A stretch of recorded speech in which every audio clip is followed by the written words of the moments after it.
I figured today that we should talk about something different for Addy's Games, or do something a bit more different for the ADISHATV gaming time. Today we should talk about the inner deeper down of the Resident Evil video games. Now, we all know them, we do, but today we're going to be talking about two topics. We're going to be talking about the age rating, and then we're also going to be talking about the video games themselves, the stories, and more talkingly about how children are in this series. Alright then, so here is the intro. Welcome to ADISHATV Gaming Time.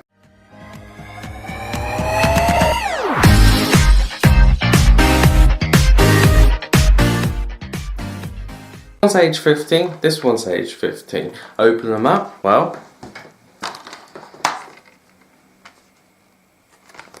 you've still got 1515. This is Operation Raccoon City. At the time of filming I've not played it, but hopefully one day I will.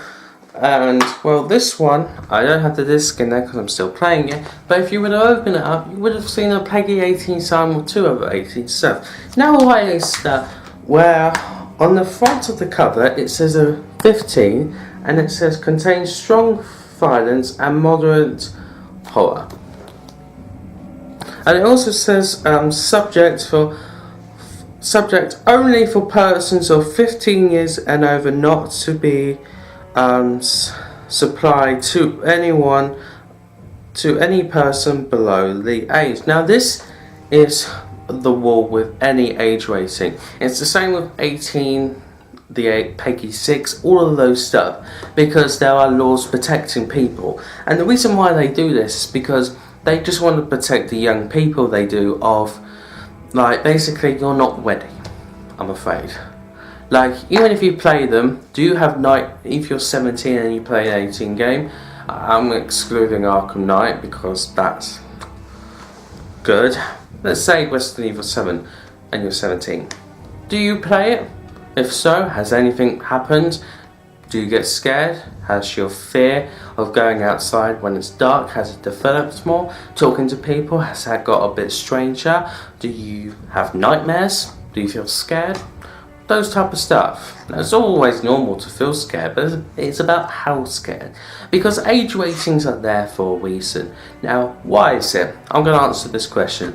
Why is that when you can see this one's a 15, and then you could see Resident Evil 7 as an 18? Well, it's because that the game is more gorier. It is. It has more blood, it has more sexual content, it has more drug references, it has more violence, it does more swearing, explicit language, just much more. That's one of the things that people and you and I need to understand. It's how a game is developed. So when you think of Resident Evil and you think of dead violence and stuff, don't always think that, because Capcom goes through a standard. This one's 15, so this is going to be okay for 15-year-olds, but then when they re-released it for the PlayStation 4 and Xbox One, they labelled it as PEGI 18. But unfortunately you can't go by that. Why? Because when they first released it back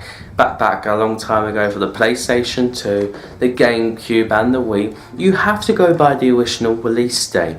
You do. It doesn't really matter if it's like a remaster or not. You still go by the original release date. So I'm afraid that's how to do it. Please remember that these Resident Evil games are violent, but they're not that much violent. This one, I could compare this a lot to Resident Evil 7, because what I see in that game sometimes happens in this game. Similarly. Alright then? Yeah, I do understand that this was created in 2005. So now let's move on to a much more interesting aspect. The story and how it involves children. Many children have been involved in the Resident Evil series. Much newly in Resident Evil 7, this little girl who I've been told that is 10 years old in the Resident Evil series, that she's 10 and she's a girl. She was experimented in this boat to, I guess, do something, but it all went wrong. See, in this Resident Evil universe, most of the people are dumb because they don't get it, that if you You're just waiting for bad things to happen most of the time.